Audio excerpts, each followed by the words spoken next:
కడప జిల్లా జమ్మలమడుగులో అతిపెద్ద టైల్స్ మరియు బాత్వేర్ షోరూమ్ డ్రీమ్ హోమ్ ఎంటర్ప్రైజెస్. మా వద్ద నాణ్యత, మన్నిక మరియు సరికొత్త డిజైన్లతో చేసే ఫ్లోర్ టైల్స్, వాల్ టైల్స్ మరియు బాత్వేర్ లభించును.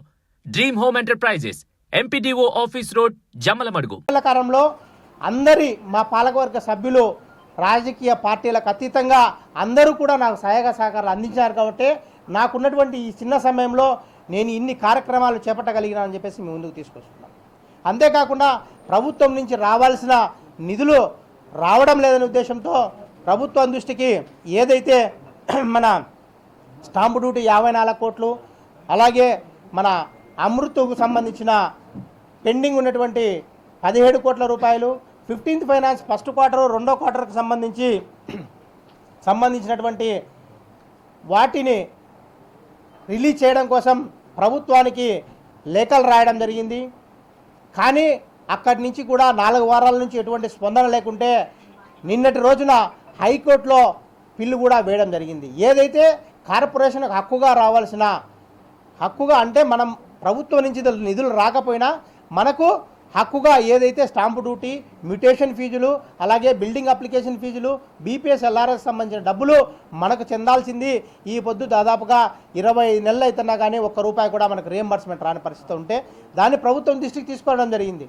కానీ అక్కడి నుంచి స్పందన రాలేదు. 4 వారాలు అయినా కూడా ఇమీడియట్లీ ఆ కోర్టులో నిన్నటి రోజున, ఎందుకంటే మనకున్న టైం తక్కువ అవుతుంది కాబట్టి నిన్నటి రోజున దాన్ని మనం రిట్ పిటిషన్ కూడా ఫైల్ చేయడం జరిగింది.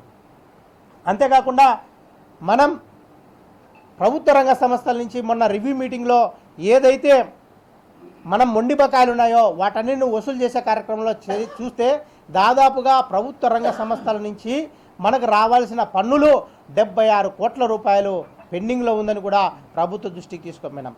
ఎందుకంటే ఇవన్నీ కూడా మనము ఎప్పుడైతే స్థానిక సంస్థలు బలోపేతం కావాలంటే ఖచ్చితంగా మనకు రావాల్సిన వాటా నిధులు ప్రభుత్వం నుంచి తెప్పించుకోవాల్సిన బాధ్యత మనందరి మీద ఉంది, ఇవ్వాల్సిన బాధ్యత ప్రభుత్వం మీద ఉంది. ఎందుకంటే గత కొన్ని రోజులుగా ప్రభుత్వం ఏదైతే మనకు రావాల్సిన నిధులను వాటన్నిటిని కూడా రియంబర్స్మెంట్ రూపంలో ఇవ్వకపోవడం వల్ల నగరపాలక సంస్థ అప్పుల ఊబిలోకి ఏర్పడిందని చెప్పేసి మనం మీ దృష్టికి తీసుకొని వస్తున్నాం.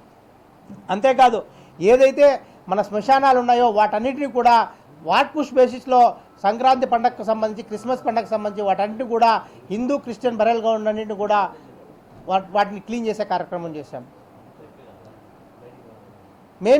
మేము చెప్పేది ఒకటే, ప్రభుత్వానికి ఈరోజు చివరి రోజు మేము డిమాండ్ చేస్తున్నాము, ఇమీడియట్లీగా ఏదైతే మా కార్పొరేషన్కు దాదాపుగా 140 కోట్ల రూపాయలు పెండింగ్ బకాయిలు ఉన్నాయో వాటన్నిటినీ ఇప్పటికైనా మీరు విడుదల చేసి ఈ కార్పొరేషన్ను కాపాడాల్సిన బాధ్యత మీ మీద ఉందని చెప్పేసి డిమాండ్ చేస్తున్నాం.